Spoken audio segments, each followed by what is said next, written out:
ओम शांति। 9 मई 2026 आज का पुरुषार्थ मुरली का सार और बाबा की समझानी परमात्मा हम बच्चों को समझाते हैं कि ये समय संगम युग का है, जहां हमें अपने पुराने संस्कारों और देहभान को त्याग कर आत्माभिमानी बनना है। बाबा की मुख्य समझानी यही है कि स्वयं को एक चमकता हुआ सितारा, एक चैतन्य आत्मा अनुभव करो और इस पुरानी दुनिया से बुद्धि योग हटाकर एक बाप को याद करो।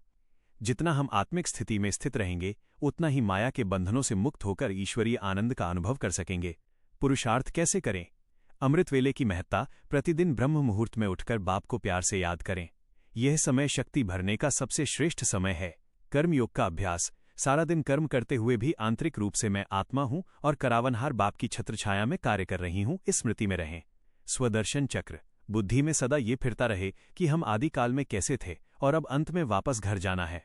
मुरली का चिंतन। जो ज्ञान के रत्न बाबा हमें देते हैं, उनका गहराई से मनन करें ताकि वो हमारे स्वभाव का हिस्सा बन जाएं। पुरुषार्थ में क्या नहीं करना चाहिए? परमत और परचिंतन। दूसरों की कमियों को देखना या उनकी बातों में आकर अपने पुरुषार्थ को ढीला नहीं करना चाहिए।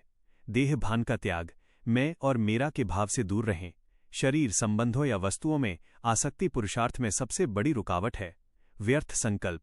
बीते हुए समय या भविष्य की चिंताओं में अपनी ऊर्जा नष्ट न करें। बीती सो बीती का पाठ पक्का करें। आलस्य और अलबेलापन। तल कर लेंगे या सब ठीक चल रहा है जैसी सोच से बचें।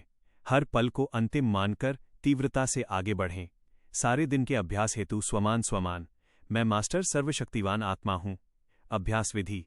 सुबह उठते ही स्वयं को मस्तक के बीच में स्थित एक शक्तिशाली ज्योति स्वरूप देखें।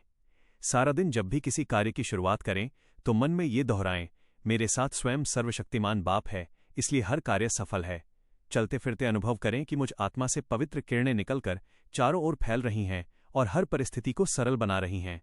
इस प्रकार बाबा की श्रीमत पर चलकर अपने आंतरिक गुणों को प्रत्यक्ष कर हम सहज ही कर्मातीत अवस्था को प्राप्त कर सकते हैं। निरंतर याद का अभ्यास ही हमें मायाजीत और जगत जीत बनाएगा। ओम शांति।